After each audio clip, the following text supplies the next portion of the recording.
18 participants for a while. So I understand it's last week of class. I know that myself as well. I know how crazy it can be. So bear with it. 1 or 2 more weeks and you'll be done with the semester and get your well-deserved break. All right. Today we'll talk about the other parallel programming tools. The reason why I said tools, some of these are languages, some of these are APIs, some of these are like different libraries that you can use to involve parallel programming in existing languages. And then we'll talk about reviewing for the class, but quick announcement. First of all, as I said earlier, about 10 minutes ago, or actually less than 10 minutes ago, I'm going to go over the previous semester of OPL. OPL is like the previous, I guess, incarnation of this class where we learn functional language and Rust. I'm gonna post the video on the class playlist. Originally, I was intending to just be a recording, posted on YouTube, but since we are having a class today anyway, so I'll probably start this around 2:30. I just need to get myself like a little bit more caffeine, like higher caffeine level, because it's going to be like long lecture, so I need to rest up my voice a little bit. Otherwise, I'll probably run out of voice. Feel free to watch and send questions if you have any questions. One quick caveat. This exam is also take home 24 hours from last OPL exam. I think we get a pretty good feedback on like how many people finish, which is I think literally everyone finished. With some blanks in the sense, okay, they are not sure how to do X and Y and Z. Here are some pseudocode, so I'm gonna grade it based on the pseudocode. And if you have been in my class enough already, that's one thing that you might have noticed. I tried my best to grade your submitted programming exercise as much as possible by hand, because I want to basically give you as much partial credit as possible. There'll be a review at the end of this class after we go through all this parallel programming material, followed by after the review. I'm sure we have time left. We do a project Q&A for the remainder of the class slot. So we will basically switch over to Discord for a little bit until 2 p.m. And once 2 p.m. is over, I'm gonna be back at 2:30 in the same link. Basically, I'm going to keep this link open until around 4 p.m. So that I can basically go through the previous year's exam. Quick note from midterm, I'm grading the exam by hand, that's why it's so long. I think that's a bad decision on my side, but since I've done it for like the first few people, I need to do it for the rest of you. So if you make mistake, basically you still get partial credit. And one thing you might have noticed, like I didn't really check too much about the corner cases, but one thing is I do look at your test cases. I actually missed the test folder for a few of you already because IntelliJ put the test. Somehow they put the test folder in a different like folder. So if that's the case, let me know as soon as possible. I already gave everyone back my comments.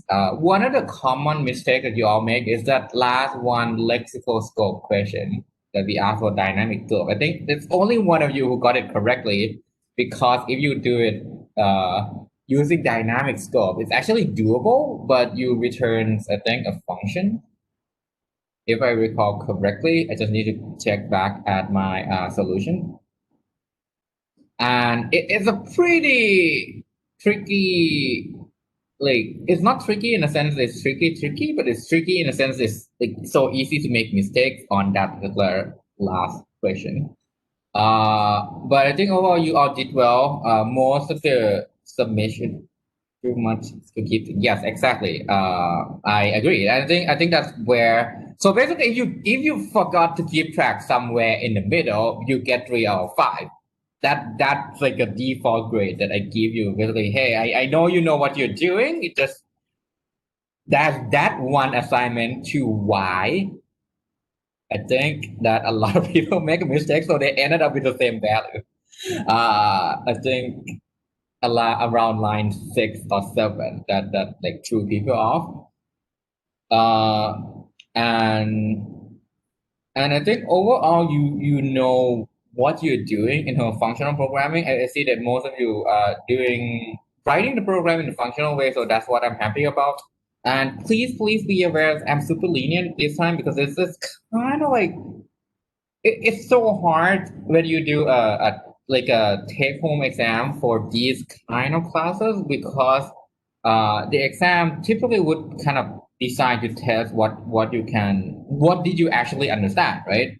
And because it's take home and it's open book, open everything, and it ended up being more like this is close to assignments, right?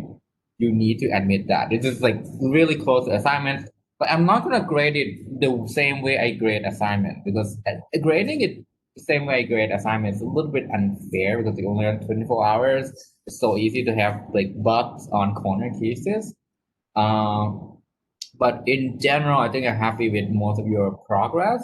For those of you who kind of like see the question and skip the actually attempt to do the questions, please, I do encourage you to actually try. If you're not sure, put in at least some pseudo code or something like, hey, this is what I think, so that I can give you a few points, right? Okay, again, if I missed your test folder, please let me know. Otherwise, that's it.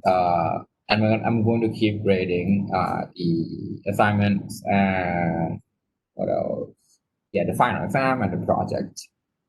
All right, so that's it for me babbling about the midterm, which is way overdue. One more thing, actually, on the final, I will grade it much less by hand because I need to kind of get it done quickly. That's a policy. I need to finish it within 7 days.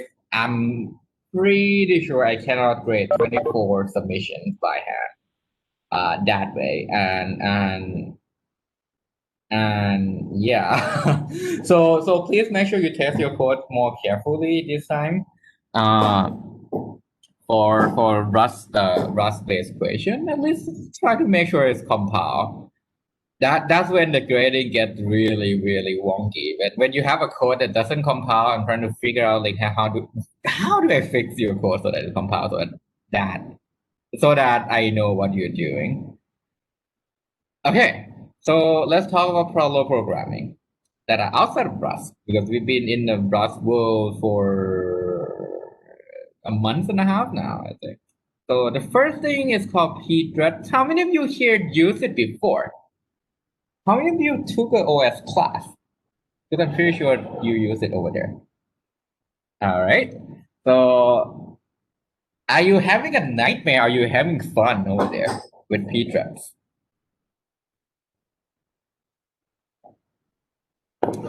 Oh, Vicky, I like your answer. That's actually so you could talk to people who do system, and when we mention pthreads, we have both nightmare and having fun. It's kind of like a mix between the two. When it works, it's fun. When it doesn't work, it's like what the heck is going on? And that's exactly the trade-off of pthreads. Pthreads actually stand for POSIX threads programming. For those of you who haven't taken the OS class, basically it's a library that allows you to use spawn a compute threads, and you can tell, okay, I spawn these threads to perform these tasks in parallel. And it works with C and C++. That's why it's actually really popular. It uses a shared memory model. If you recall what is shared memory model, it assumes that you have one single shared memory in DRAM. Basically, DRAM that you buy from the computer store, the memory that, whatever we call memory, that's shared across all the threads.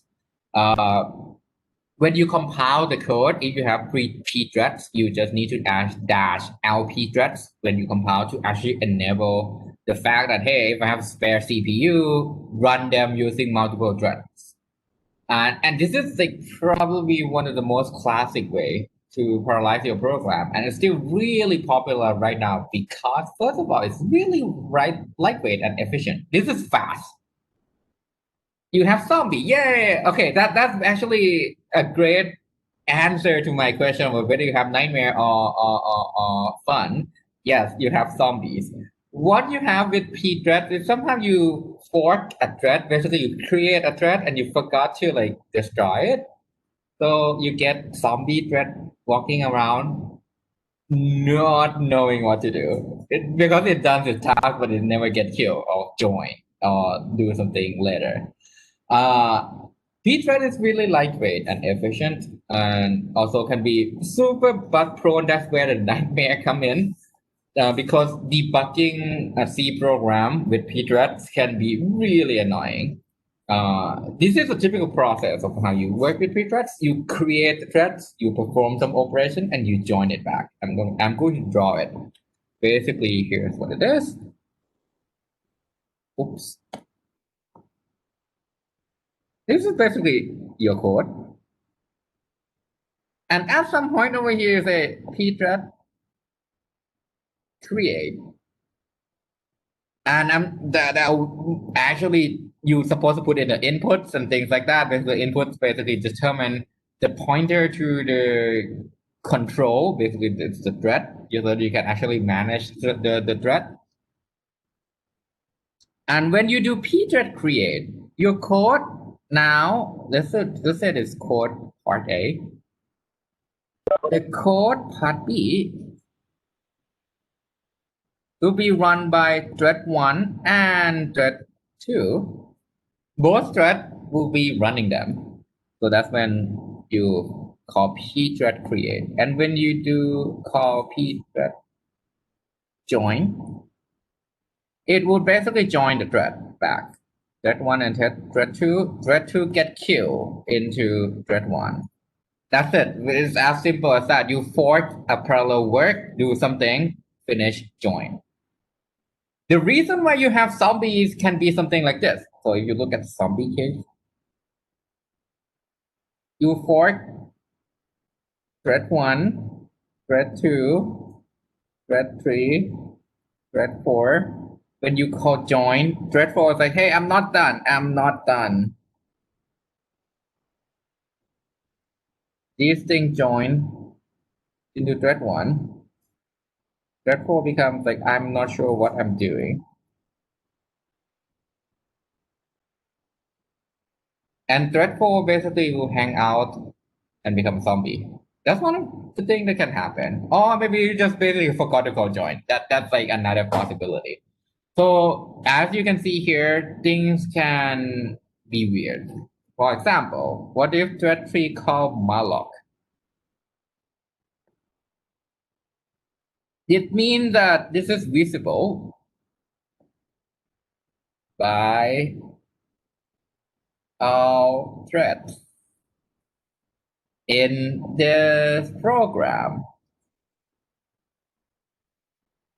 That's when data sharing get interesting. What if you have a shared linked list, right? What if you have a linked list that all the threads want to do insertion and deletion? How do you protect that? That's when we have to put in locks, right? Locks, mutex. So any question about pthreads that you would like to ask or you curious about or anything before we move on? Basically, this is like just introduction of what else you can do with parallel programming outside of Rust. And if you want to go way deeper in detail, please contact me or basically I'm sure every professor, every lecturer at MUIC will be welcome and glad to hear, hey, you want to learn more things? Yeah, sure. We always want to teach you more things. We just have such a limited slot. So all right, so except for the zombie first question, and then there's like a possibility of rest condition when you have multiple share data that all the threads want to modify. All right, so this is pthreads. Let's talk about the next thing. How many of you heard about OpenMP?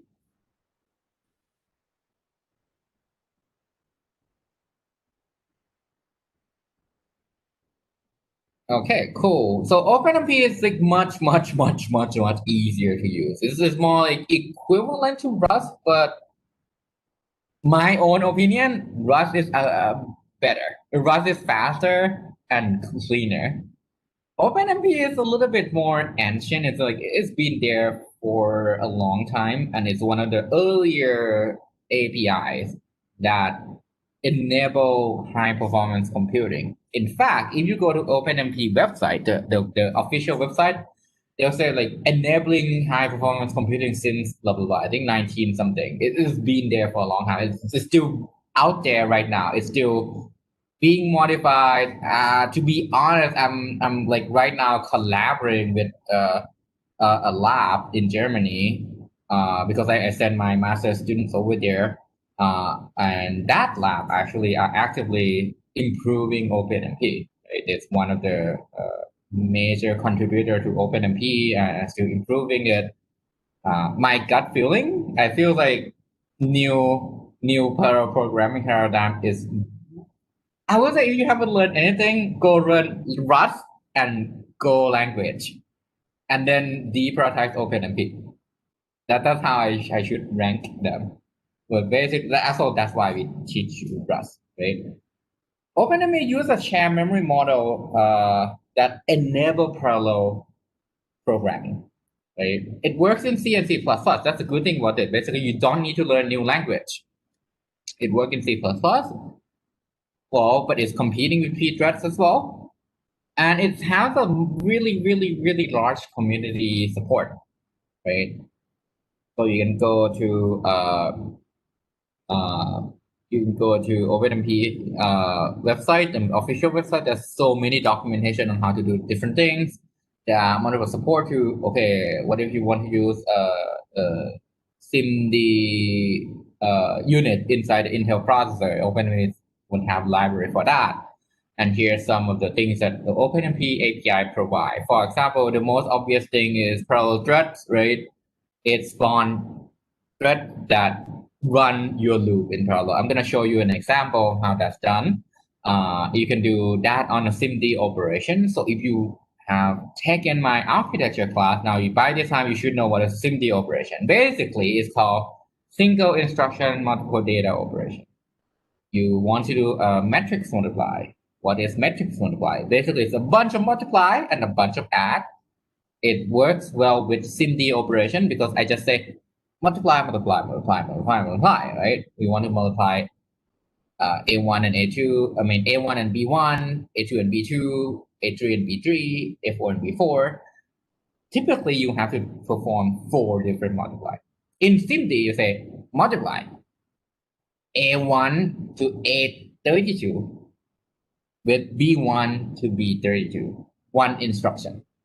It will actually do this in parallel. This is the basis of GPU. We'll expand on this topic a little bit more on the software side of the GPU when we done with OpenMP. But this is basically the gist of SIMD operation. You can actually run parallel threads across the machines. And programmer, when you have a program, what you need to do to invoke OpenMP is actually it's pretty easy. If you have a loop that you know that this should be done in parallel, you say count pragma OpenMP parallel 4. That's it at the top of your loop. OpenMP will, when you compile the code, the OpenMP API will look at that hint. These things that is called pragma. Basically, these are hints that allows the compiler to take the programmer hints, throw it to the APIs, throw it to the hardware, basically throw it to any runtime system that typically will never be able to understand what you want to do as a programmer, right? So pragma is a concept. It's a concept in programming language that allows you to give hints. So OpenMP use pragma and saying, okay, if I say OMP parallel 4, it means that this loop can be done in parallel. It will be the same as the parallel for loop in Rust. And here's the example of how you can do in matrix multiply. Oops, this is not breadth first search, it is a matrix multiply. And I didn't write this code. I want to give credit to my master students. Is the guy who I told you all that he is now in Germany working with the lab that are still improving OpenMP, right? This is a code that he wrote. This is a long time ago. It doesn't mean this code is optimized. This is still not optimized, but it's it is still really easy to realize this too, right? You see that This is matrix multiply. You multiply a lot of things and then you add it. Right? That's all. Multiply followed by add, multiply followed by add. You go to the array. The reason why I told you this is not optimized, like fully optimized yet, is if you take my system skill class and learn caching, this is not exactly cache friendly.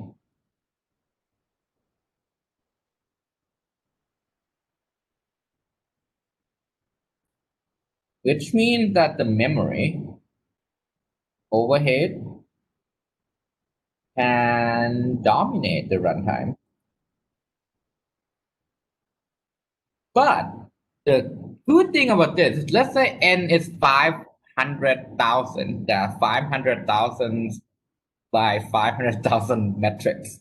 You want to do the multiply. This allows you to spawn thousand and thousand of threads. Each one of them would do one iteration of this loop. The only thing you have to do is 2 lines. You say, okay, there's a parallel OpenMP. I want to invoke OpenMP. That's a shared variable, the metrics A and B and C. I want to multiply matrix A and matrix B, write the result into matrix C. These are shared. Every thread share that data. And that's a private I, J, and K. The index doesn't matter. You can throw I, J, and K around. It's not shared across all the threads. Then you say pragma OpenMP4 parallel for loop. Each one of these iterations can be done in parallel. Boom, done. You have matrix modified. All right. So again, merge sort. Let me show you the code quickly, but I will post the code on Canvas so that you can basically check it out. I'll post a few more things over there as well. But here is how you can do merge sort in OpenMP. And I think this is too small, so let me zoom in quite a bit. Oh my God, how many times do I have to click this? Because I can do 4+. Oh my God, I don't have 3 hands. Yeah, my hands are not big enough to do control and plus in one hand. Is this good enough for you to see? Should I zoom in a little bit more?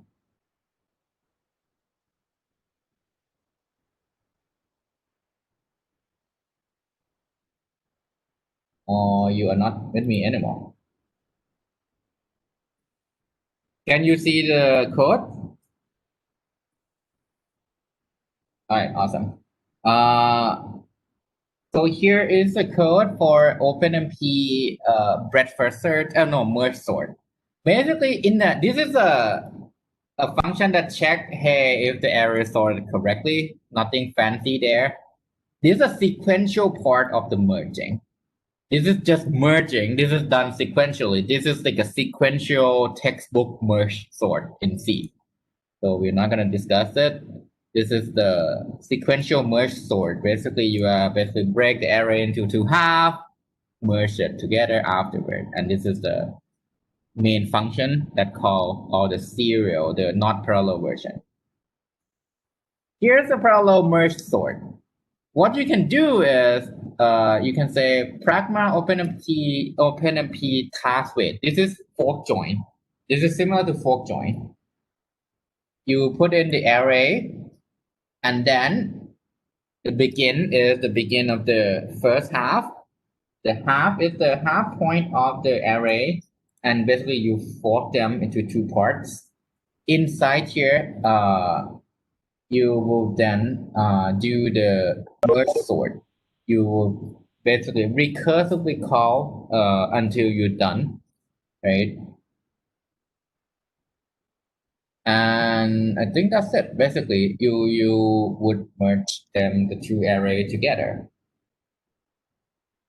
The key here I want to let you know is once you have a function, like if you look at this function, things that doesn't have dependency. What does it mean to have dependency? Dependency means I compute something for some other functions or for some later operations. If you don't have that dependency, it means you can run these in parallel.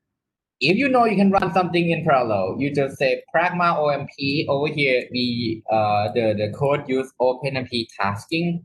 OpenMP tasking is kind of not, it is analogous to nested parallelism, where you have fork join and inside you can do parallel for loop. All right. So that's it for OpenMP. If you're curious, let me know, because there's actually a lot more things that doesn't justify talking about OpenMP in like half an hour or 1 hour. It's just impossible. You need more lecture time for this. So if you want to check it out, let me know. I can forward you material. I can take a look at your code and then talk about, okay, try X and Y and Z. But let's move on to something more recent and something that a lot of people are trying, right? So how many of you got sick of Rust but still want to use parallel programming?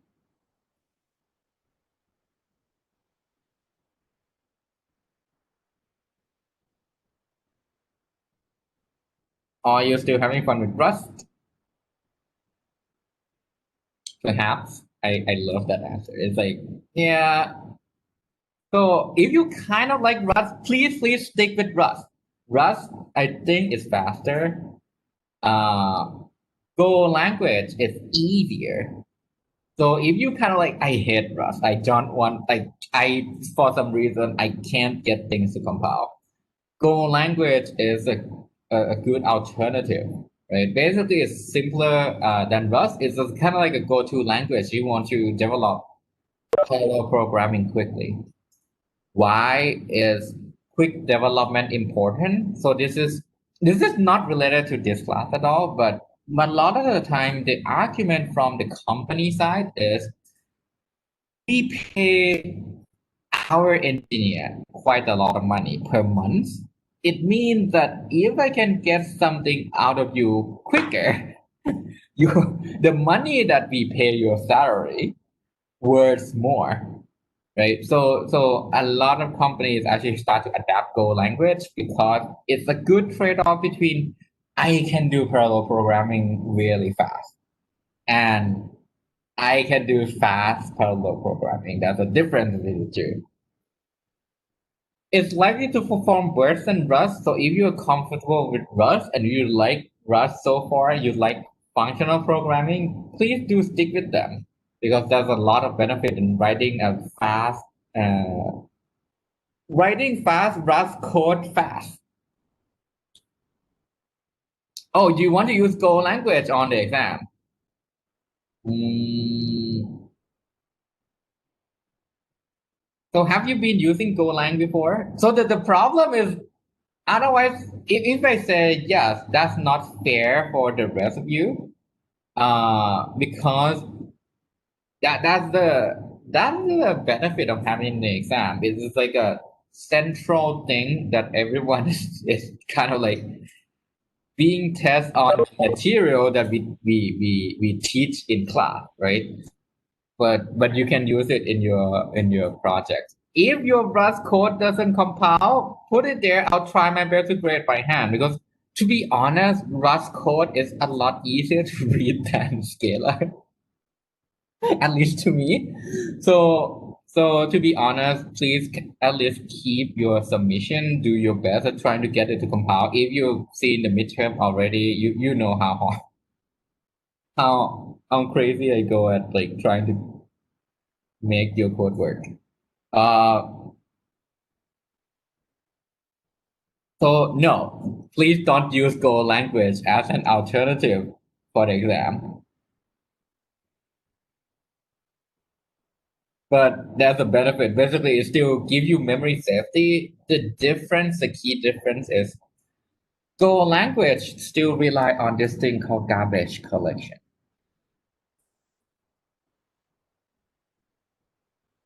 Did I mention about what is a garbage collection when we talk about Rust a little bit?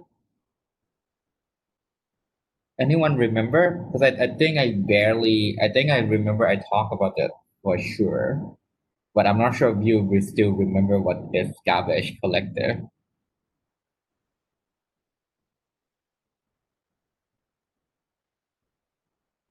I see that long pause. I assume that's I don't remember what is garbage collector. All right. So what is a garbage collector? Yeah, thank you. Rush your scope is a garbage collection. But let me talk a little bit about garbage collection because this is getting it's always going to be a pretty interesting and important topic in computer system about like how to make garbage collector more efficient. So what is a garbage collector in real life? How does it work? I think how does the collecting garbage process works in Bangkok?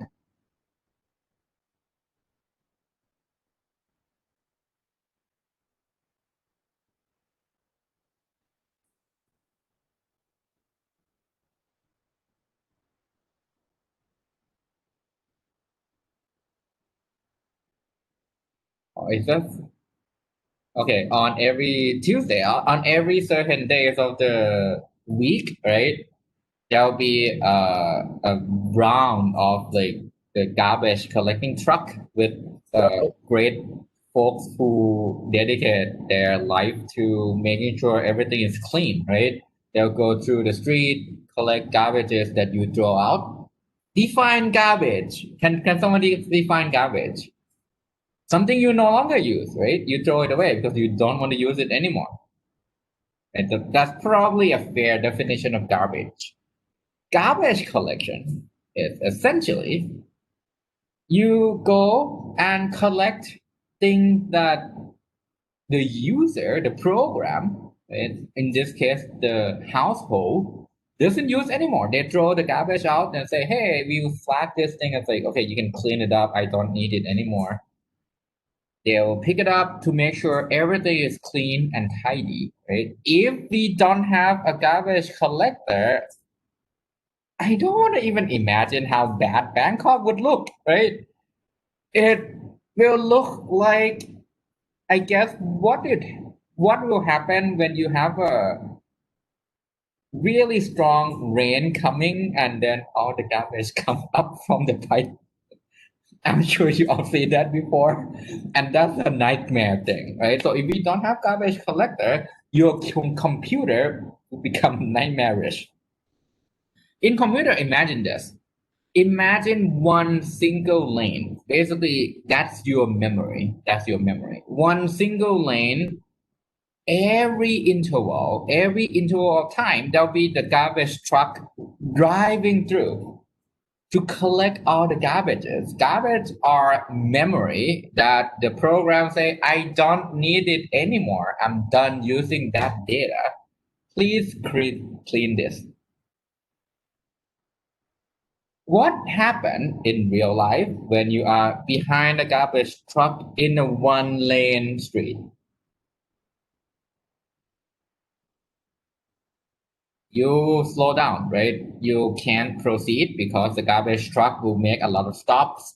Each time will be taking a few seconds, so it will be slow. It will clog that street. Similar thing happen in computer. Whenever you trigger garbage collection, your computer would stop for a little bit process all this garbage data. Have you ever used your mobile phone and sometimes it kind of like freeze for a little bit and it resumes?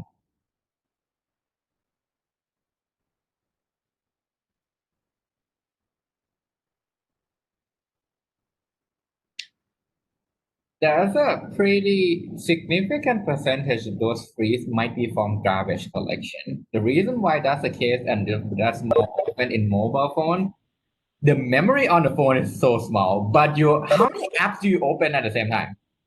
Let me quickly check how many apps do you have on your phone right now. If you like I think double tap, right, and see how many open up. Can you raise your hand if it's more than 30?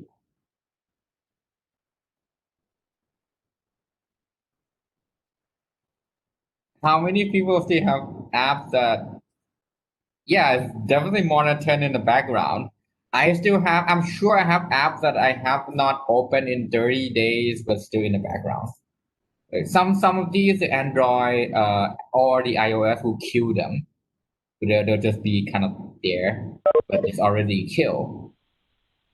But you know what? Some of the data of these apps are still occupied in memory. So the garbage collector has to like go and clean those up.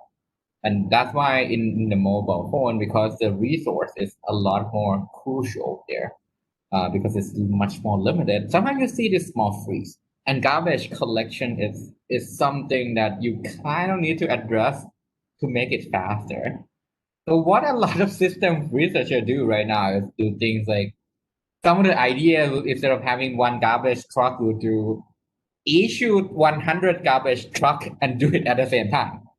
Some of the ideas are okay, can we put a turbo on a truck so that they can go a lot faster, right? So these are some of the things you can do to improve the performance. Go language come in and say, hey, I mean, this garbage collection is not as bad as the old days, like 5 years, 10 years ago anymore. So I'm gonna rely on garbage collector.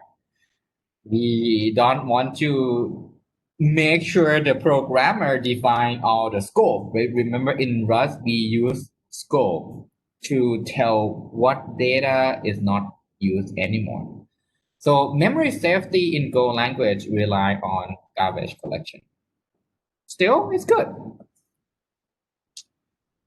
There is this thing called the Goroutine in Golang.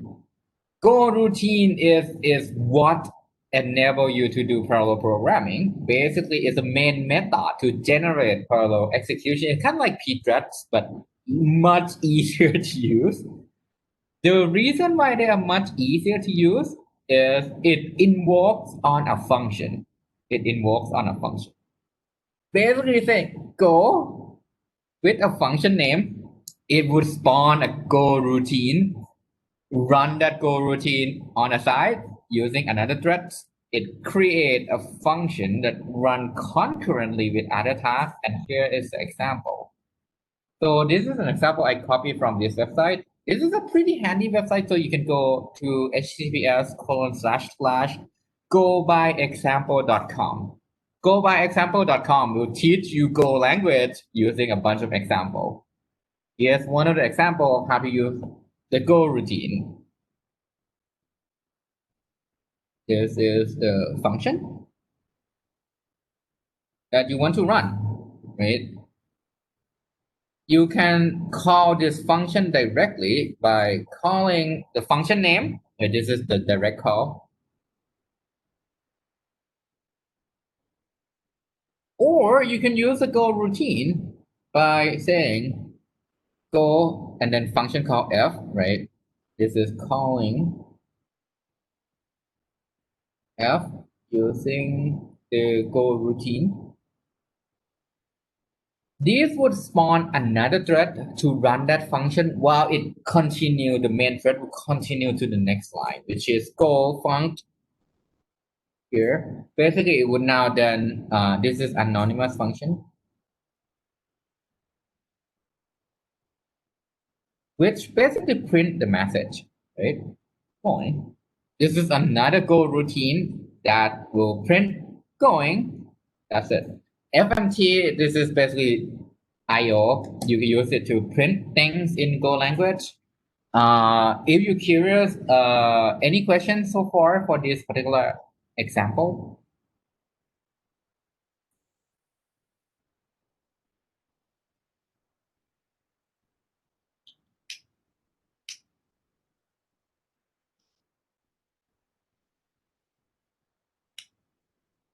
So you notice there's no ownership here.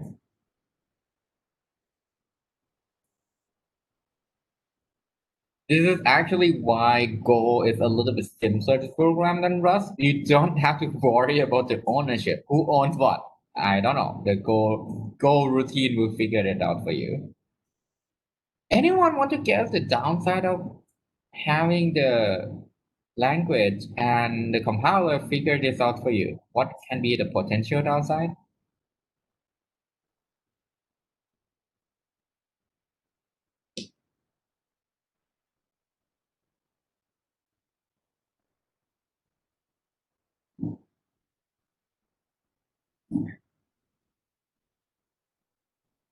Basically, it is suboptimal, right? You try to do things automatically, which can mean that it's not going to be the optimal version of what you can squeeze out. So that's why Rust can still, if you still don't, if you still like Rust so far, that's why I said keep using Rust because from the programmer point of view, you kind of have control over most of the things that you want to control for performance.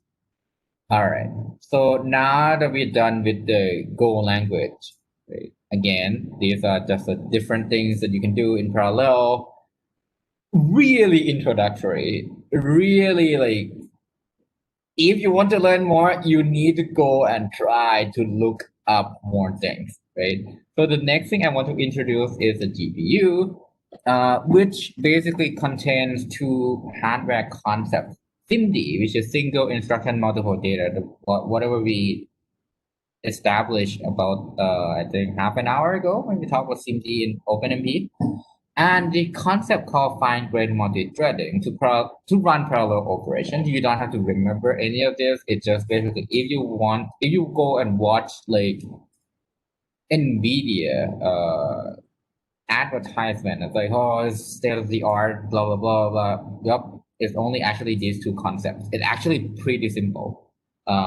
NVIDIA try to always spin the GPU as something like a unicorn. No, it's not. I am a GPU researcher. I'm one of the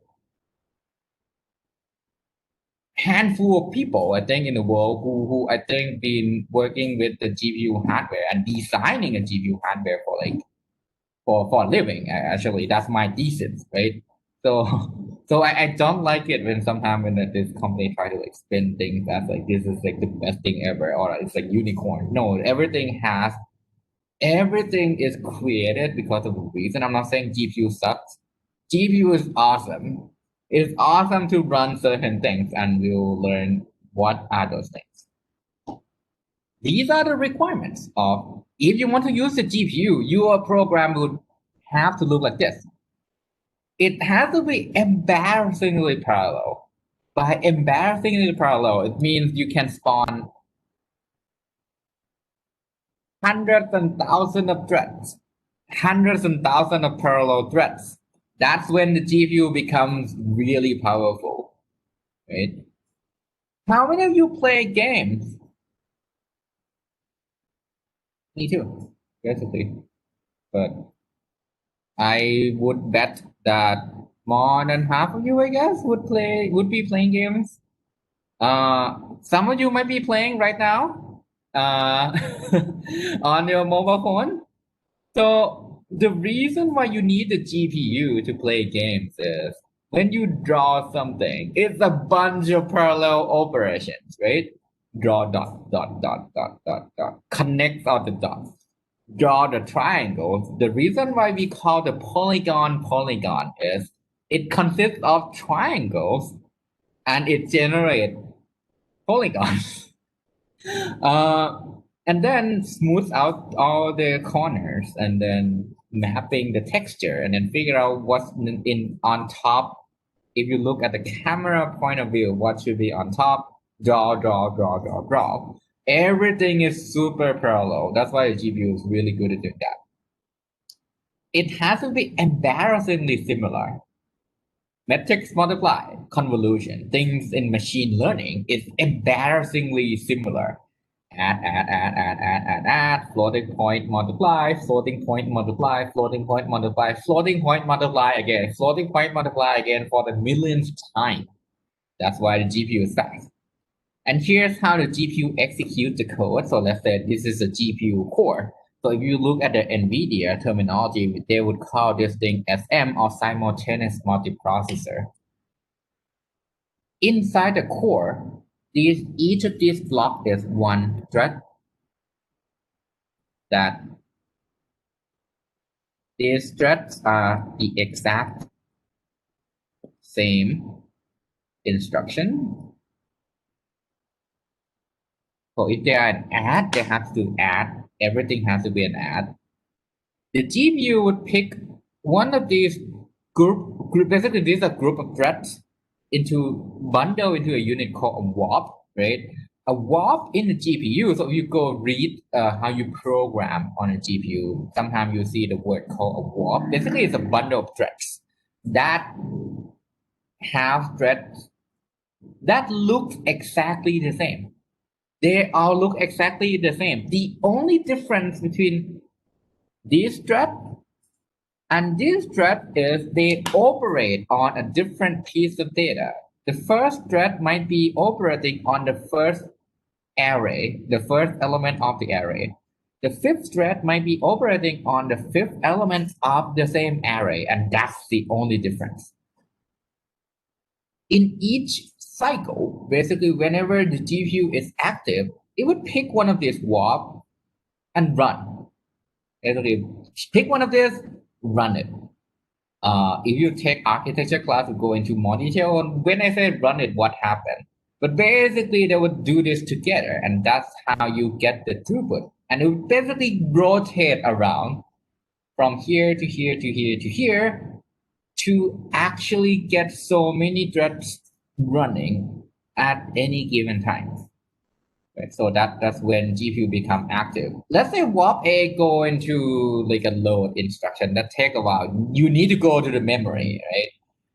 In that case, the GPU will still pick the other warp to run, so it still remain active. Everything is active. The only case GPU stop running is when every single warp here becomes long running. It's like things like divide, or I need to load something from the memory that takes hundreds of cycles. That's when GPU becomes inactive. Otherwise, you can keep running. That's why GPU can be really, really, really fast.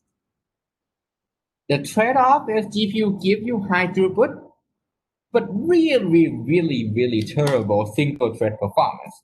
So if you have a code that's not embarrassingly parallel, the GPU will be terrible. That's why you don't use the GPU to run your OS. The operating system is a lot of single thread tasks. You don't want to run that on a GPU. For program performance, it depends. So stress on depends on the fact that you want to be able to run things in parallel and has small critical section. Basically, the actual GPU utilization depends on the restriction that every operation under the warp in the GPU must be the exact same instruction. We are not going to answer why here, but if you're in the architecture class, by this point, right before the exam next week, make sure you can answer that question. The reason is you can only have one decoder for the operating unit or the ALU. Right? Many of you here take architecture class before. I know it's not the one I'm teaching, so you probably, I'm 100% sure you never cover the GPU, but I'm sure you cover the decoder. You have one decoder for 32 ALU or 64 ALU for the GPU. In the CPU, there's one decoder, one ALU. In the GPU, one fetch, one decode, 32 or 64 ALU. I kind of forgot that many of you here actually took architecture. So I can actually tell you these facts. So to get the benefit of the GPU, right, you have to make sure all your parallel threads have to be the exact same thing. It has to be similar. Parallel for loop, awesome, those are good. Fork join, not sure if that's a good idea. Depends. Otherwise, GPU will run one thread at a time, and that sucks. And memory access will have similar locality. So if you develop some code and say, hey, I never write a GPU code before, I never actually understand how GPU works, and say I want to try how to run things on the GPU, This is something you need to really think about. Otherwise, if you never notice this, you will be complaining, hey, GPU is so slow, it sucks. Well, I would tell you, like, because you don't know how the GPU works, right? So when you actually want to use the GPU, this is a typical operation. Basically, you have the CPU, you have the GPU, right? Each one of them has its own memory. This is DRAM. This is GPU side DRAM. Sometimes this 6. This is DDR4. You would then call malloc, but you don't malloc on the CPU side. So in the C code, in your typical C code, then you call CUDA malloc.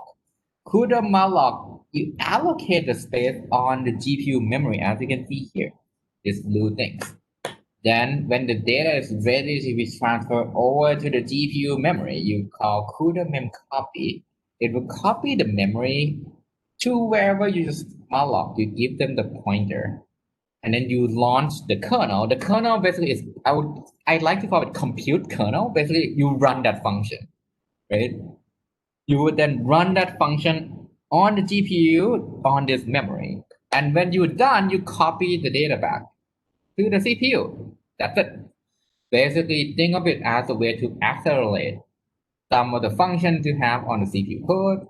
And these days, you can use also the unified memory, where instead of having CUDA malloc to CUDA memcopy, you can just call one function called CUDA malloc manage.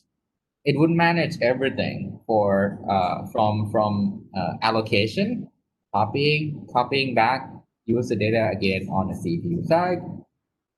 It would look something like this.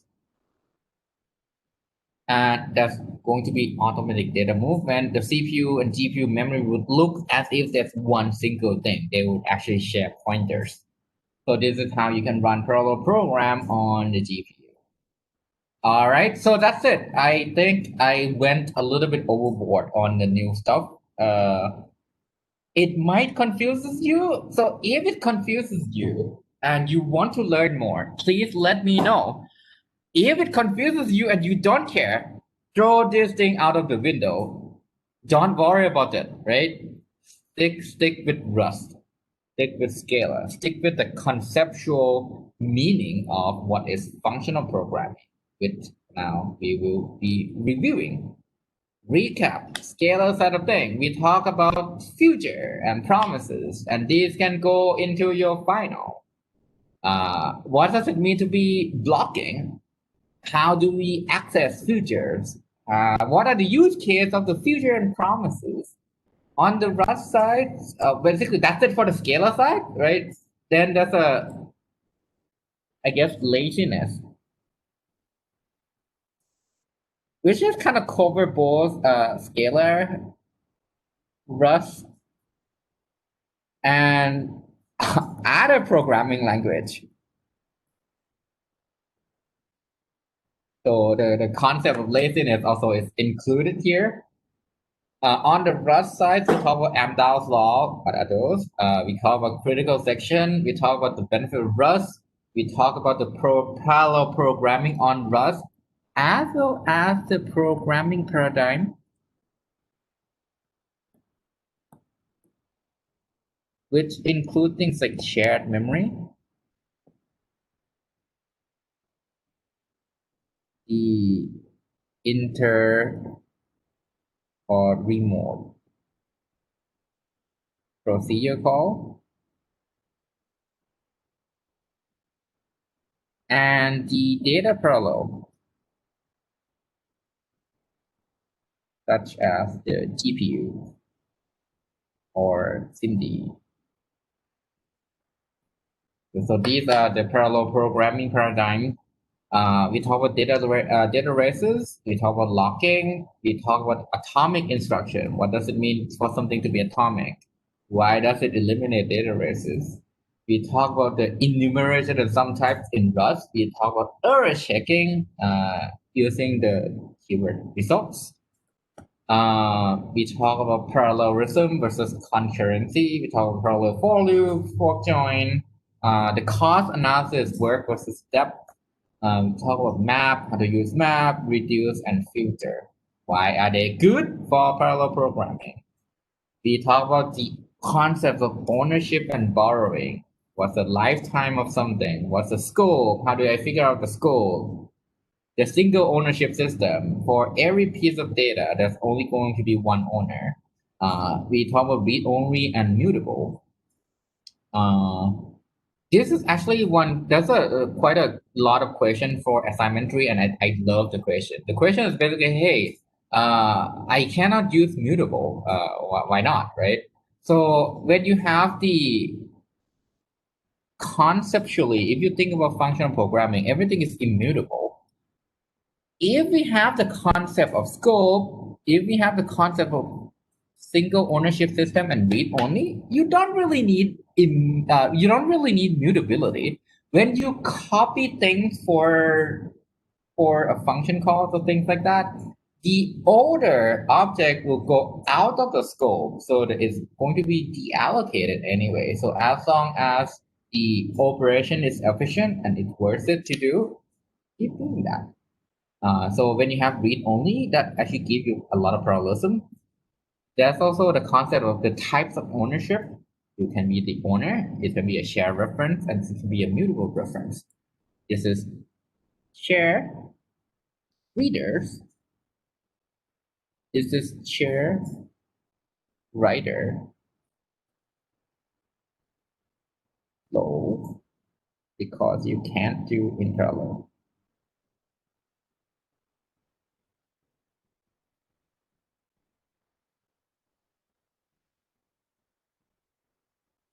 All right. The concept of TriCast. And now let's talk about the exam next week a little bit. Basically, you have about 30 hours, extend from 24 hours because I don't want to burn your Friday night. In case you want to go celebrate, hey, I'm done with the semester, let's hang out, not work. You have until Friday of midnight, but the exam will be released Thursday, December 3rd, around 2 p.m., if not before. Basically, this hopefully give you way more enough, like, should be enough time, to be honest, to finish. You have until midnight of December 4th to submit. Any questions? Open everything because there's no way for me to control what you open and what you do not open.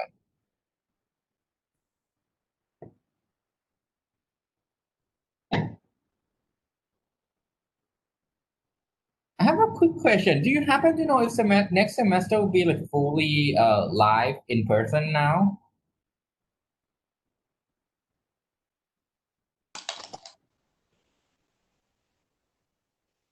Yes, finally. I'm so glad. I missed my whiteboard and I missed in-person exam. Yes, the exam will be submitted on the 4th at midnight. Unless do you have any concerns about that particular like time?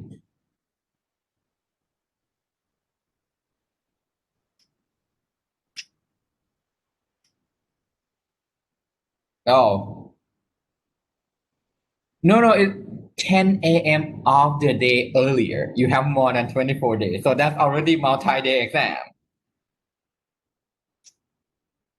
And yeah, so I'll be teaching system skill for those who took my system skill class. And if you would like to be the grader, please do let me know. I'll definitely contact several of you and ask if you would like to be the grader. Because one thing that teach me this semester for the class size of like more than 20, I think I need a grader. But for system skill, I already have some scripts to help grading. So I just want someone to sanity check my script because you guys can be super creative on how you submit. So it can go into a different folder structure and break my script total completely. Oh. So I know it's scheduled for 10 a.m. on the 4th. I will just release it on the 3rd so that you can take a look at it. It's going to be like a long exam. No, okay. It's going to be a long window that you can take a look at the exam and decide when do you want to do the exam. It's designed so that you can finish in 2 to 3 hours, not more, and you have about 30 hours on that. Is that okay? Because I think that's pretty fair. And for those who have algo on the third, good luck. Is Ajahn Kanat teaching that class?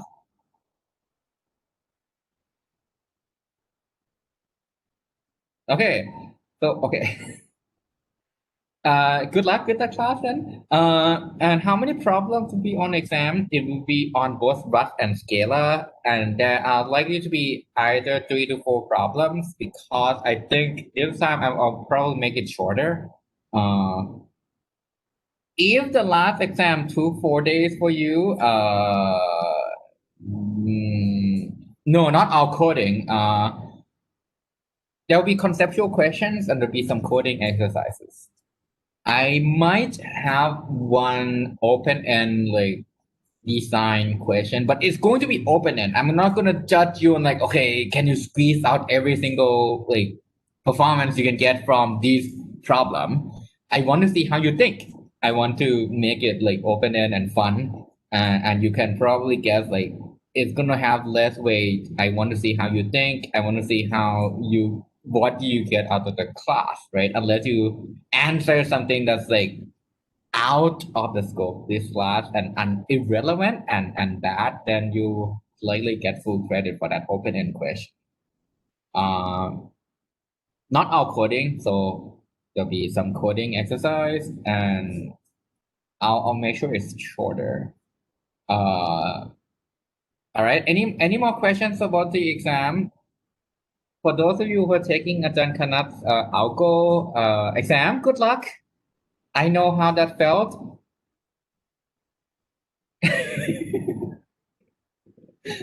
uh, Not to give you additional pressure, but I think he. Yeah, yeah. So basically, right after I'm done talking about the project. Basically, I'm gonna switch over to Discord and we'll discuss project. Right. So if you're stuck on a project, you'll try to implement something. That's where I'll come in. It'll be a long Q&A session that I designed to basically help you do the project. So I think is that clear about the exam? Basically, sometime on Thursday, definitely before 2 p.m., you start to see the exam. You have until midnight of December 4th to submit. If you are tired after algo exam, which I totally understand, take some rest, take a quick look at the exam, and start on the 4th, and you should be fine, I think. Project due date. Technically, I think I need to get this submitted by December 4th, as I said. So I would like you to have more time because why not, right? I don't want everything to be due on the same day. December 4th already have a due date for your exam. So I have a gut feeling none of you would work on the 3rd and the 4th.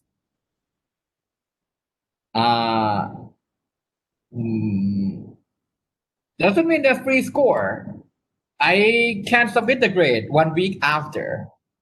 So basically, 1 week after I think the exam, the actual exam, that's when uh the what's it called the admin start to choke me and like, hey, I need something.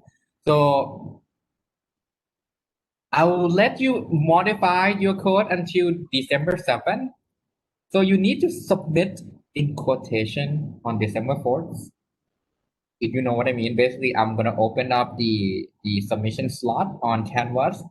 Put something there to say you have a timestamp on December 4th, but keep editing until December 7th. And here's the guideline for the submission. My suggestion, I think, so this is the idea from one of you, and I love the idea. Submit on GitHub, not literally on GitHub, but basically push your code onto your own GitHub repo, your own, and then give me the link to the repo. Why do we do this, what's the benefit of it? First of all, put in the link and then properly write the README file. So if you name the README file README.md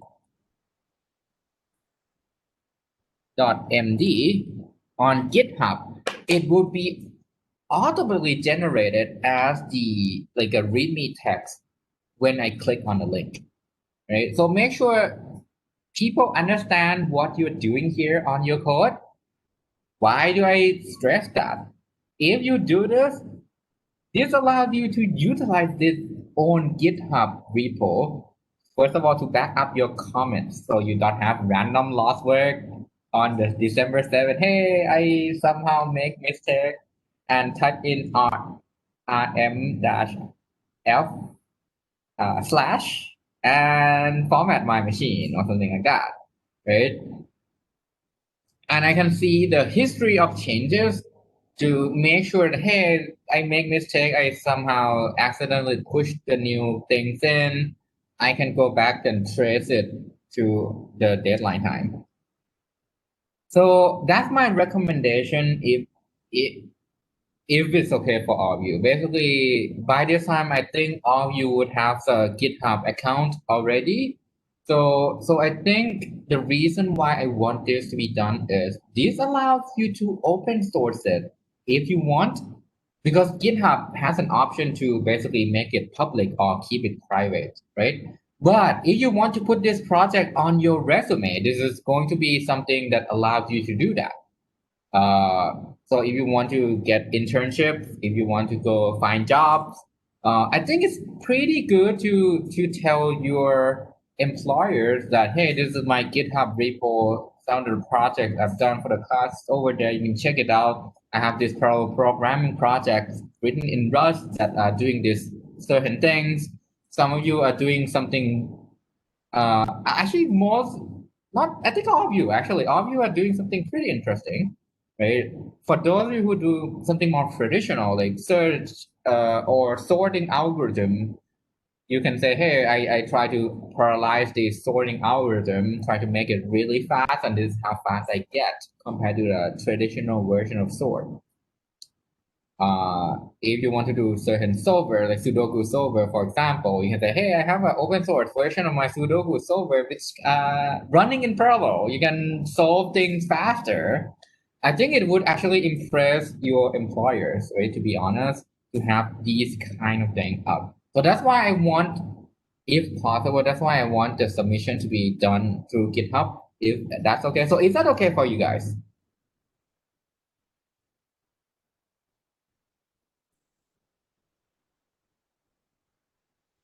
Okay, awesome. So let's do this then. And if you don't know how to use GitHub, yell out loud on the parallel programming chat discussion, because I'm sure if I haven't got to your answer yet, I'm sure many of you can help. Okay, yeah. So ping me, I'll tell you how. It's actually pretty simple.